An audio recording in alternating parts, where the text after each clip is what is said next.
Bismillahirrahmanirrahim. Assalamualaikum warahmatullahi wabarakatuh.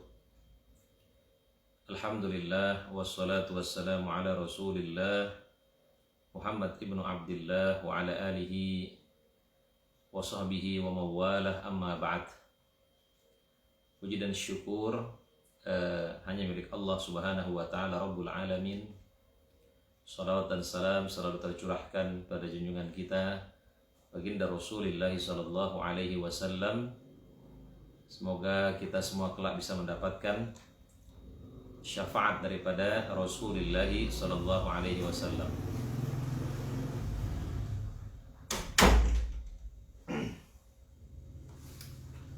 Jamaah yang dimuliakan Allah Subhanahu wa taala,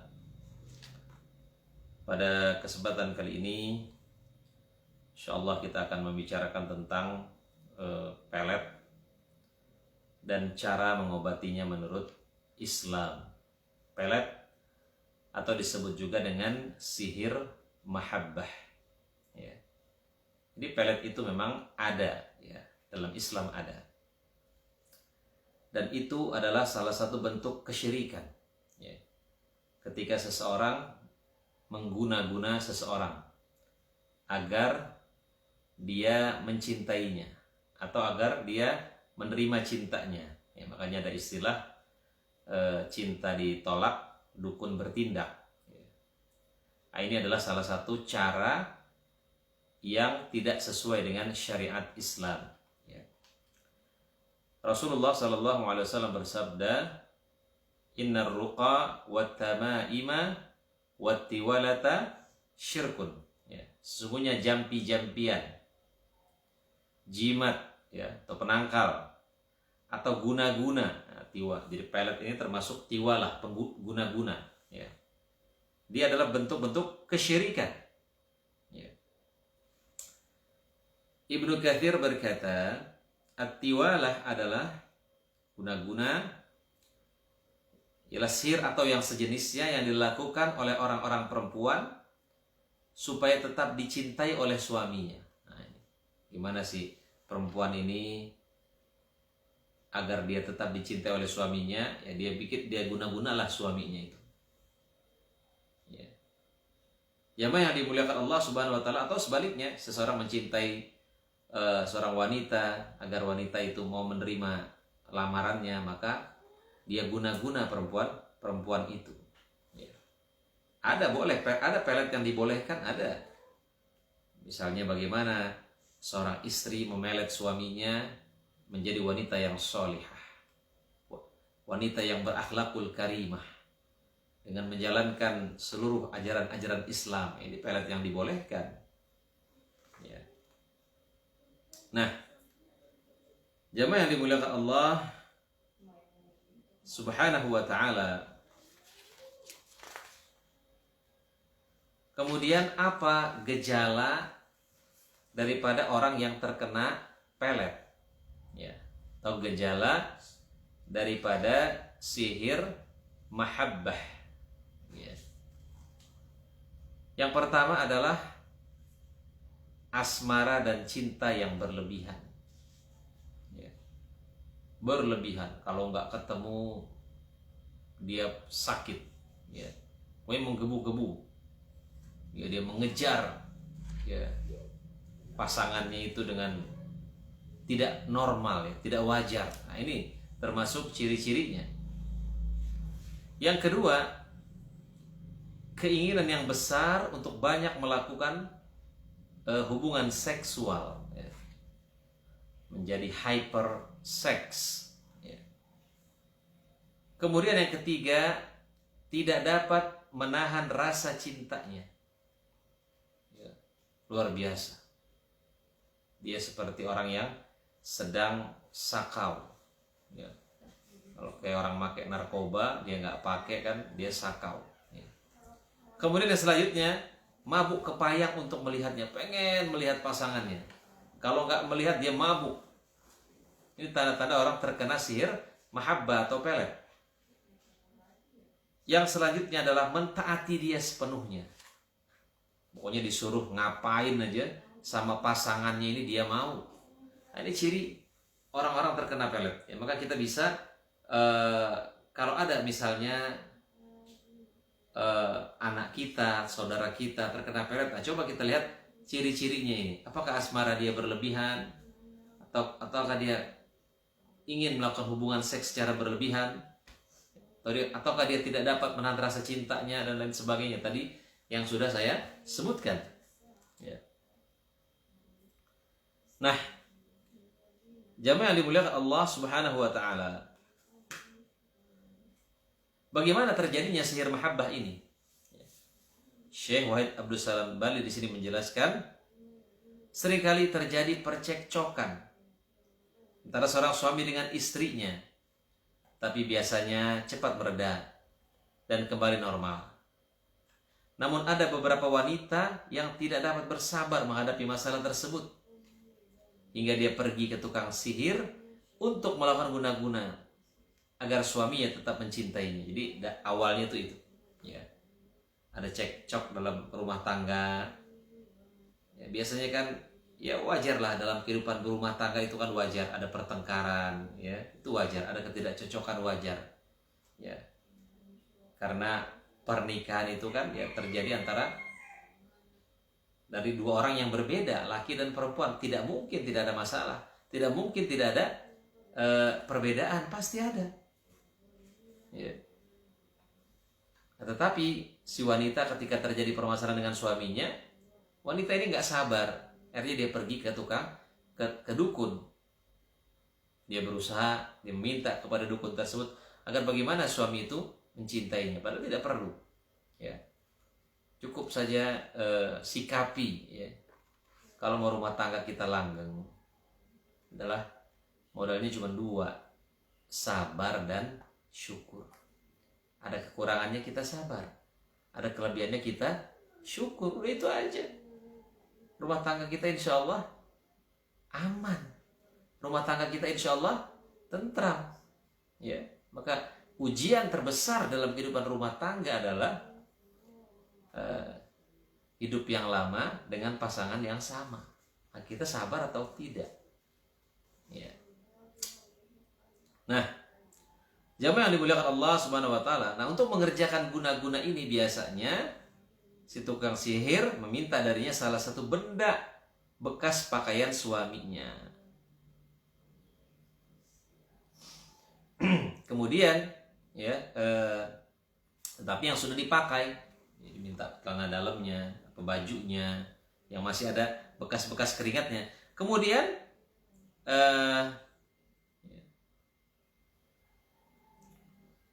diambillah beberapa benang, lalu dihembus dan dibuat buhul-buhul sihir padanya.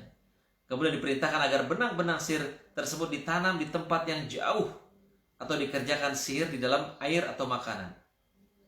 Sihir yang paling dahsyat adalah yang dibuat di dalam benda najis, terutama darah haid. Ya, kemudian diperintahkan agar diletakkan di makanan, di minuman.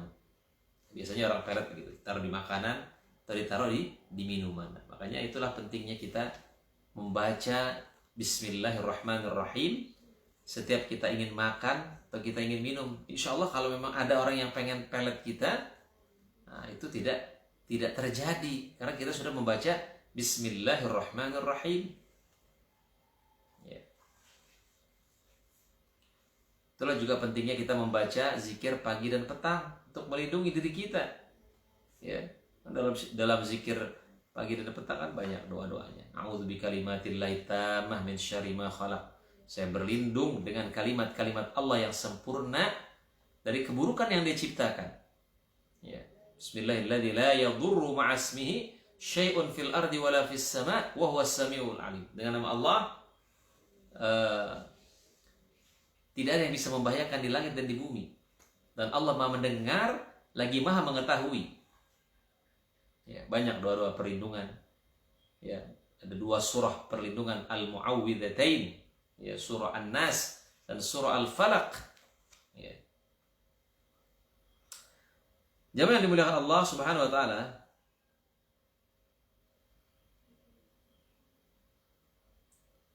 Nah, sihir mahabbah ini atau pelet ini memiliki akibat balik, ya. Kalau seseorang melakukan memelet seseorang, kadang-kadang ada akibat baliknya. Apa di sini? Kadang-kadang suami sakit akibat sihir ini. Ya. Bisa jadi suaminya sakit. Ya. Yang kedua, kadang-kadang sihir ini berbalik sehingga si suami membenci istrinya.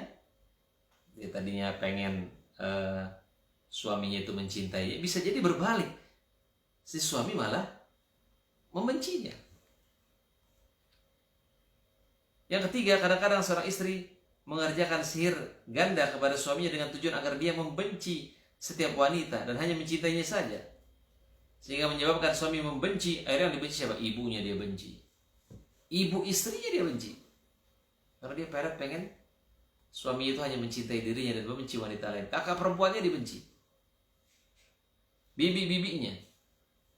Dan semua wanita yang masih ada hubungan kerabat. Ini jadinya jadi senjata makan tuan.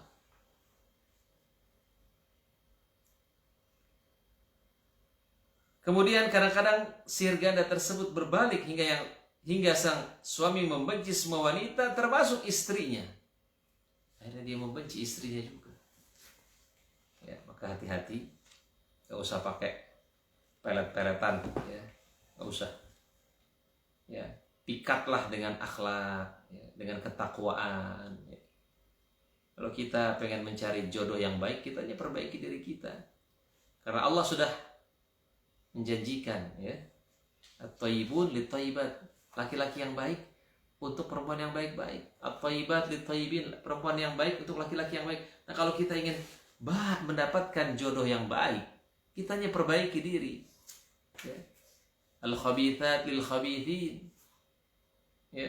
Perempuan yang buruk untuk laki-laki yang buruk. Ya. Dan sebaliknya, ya. Jodoh itu adalah gambaran daripada diri kita. Kalau kitanya baik, kitanya berakhlakul karimah, ya, kitanya beragama dengan baik, ya, itu tidak mungkin kita mendapatkan yang buruk. Ya. In ahsantum li anfusikum. Kalau kamu melakukan kebaikan, maka kebaikan itu akan kembali kepada dirimu sendiri. Tapi kalau kamu melakukan keburukan, keburukan itu juga akan kembali kepada dirimu sendiri. Tidak ada yang tertukar. Nah, jamaah yang dimuliakan Allah Subhanahu wa taala. Apa sebab-sebab terjadinya sihir mahabbah atau terjadinya pelet? Ya. Yang pertama, timbulnya berbagai pertentangan suami istri karena ada cekcok. Ya. Kemudian yang kedua, perasaan cemburu wanita bahwa suaminya misalnya akan menikah lagi dan lain sebagainya. Ada cemburu yang berlebihan, ya. Sehingga akhirnya dia melakukan pelet. Atau tadi juga misalnya seseorang mencintai seorang wanita, ditolak, maka dia melakukan pelet agar bagaimana si wanita itu mau menikahinya. Jamaah yang dimuliakan Allah Subhanahu wa taala, di sini Syekh Wahid Abdul Salam Bali mengatakan ada sihir yang dihalalkan. Ya. Beliau mengatakan, nasihat ini saya sampaikan kepada wanita muslimah. Sungguhnya wanita bisa menyihir suaminya dengan apa yang dihalalkan oleh Allah. Yaitu apa? Dengan memperbanyak berhias. Ya. Berhias, mempercantik dirinya di hadapan suaminya, itu pelet. Menjaga agar suaminya tidak melihat sesuatu yang buruk dari dirinya. Ya, pakai wangi-wangian, ya. Jangan sampai suami di luar sana mencium aroma-aroma yang wangi dari wanita-wanita lain, tapi begitu dia sampai di rumahnya, istrinya tidak pakai wangi-wangian, pakaiannya jelek, ya. Jamaah yang dimuliakan Allah Subhanahu wa taala, ini pelet juga, ya, sihir yang halal. Kemudian apa lagi? Senyum sama suami, itu juga pelet, memelet suami. Ya. Jangan sampai suami pulang dari kerja disambut dengan istri dengan cemberut. Padahal di luar sana dia bertemu dengan wanita-wanita yang selalu tersenyum kepadanya. Ya. Berkata-kata baik, berkata-kata lembut dengan suami. Ya. Ini pelet. Ya. menjaga harta suami, kemudian merawat anak-anaknya dengan kasih sayang. Ini pelet, ya, wahai para wanita, bicara memelet suami. Kemudian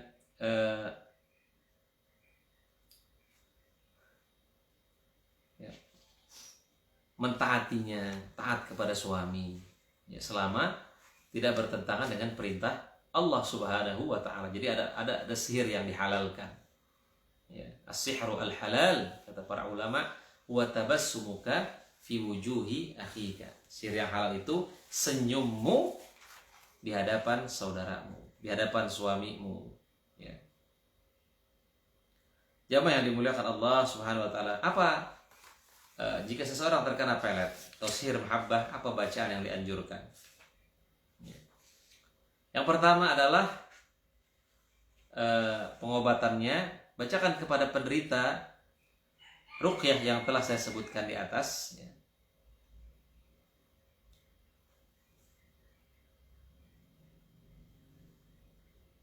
Kecuali ayat 102 dari surat Al-Baqarah.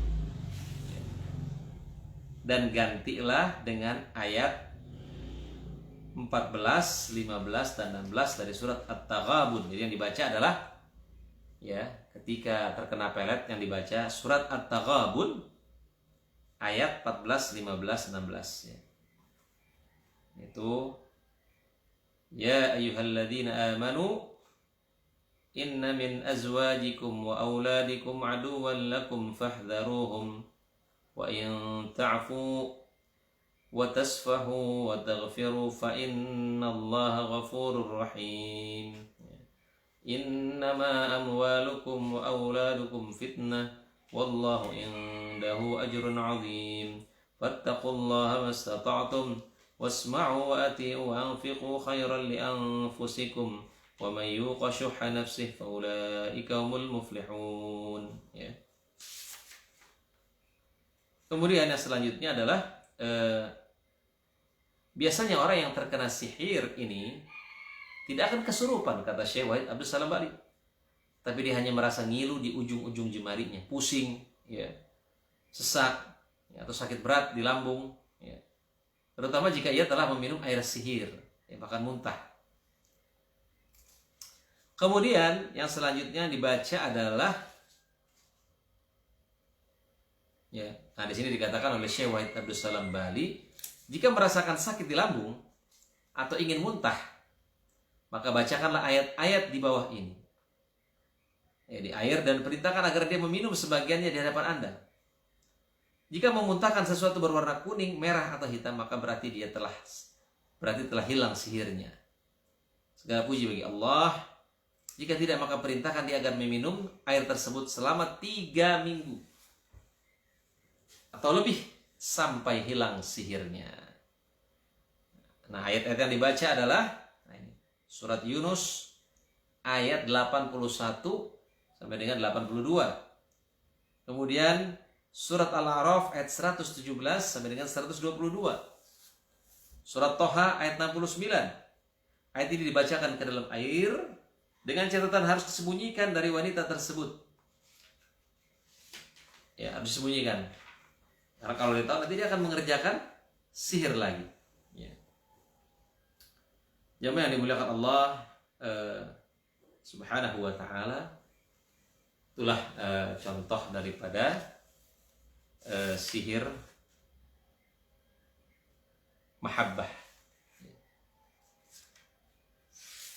sihir pelet, ya. Jadi kalau kita mencintai seseorang, tapi orang itu tidak mencintai kita, ya, bertepuk sebelah tangan, ya udah, berarti itu bukan jodoh kita. Yakin, ya, itu bukan jodoh kita.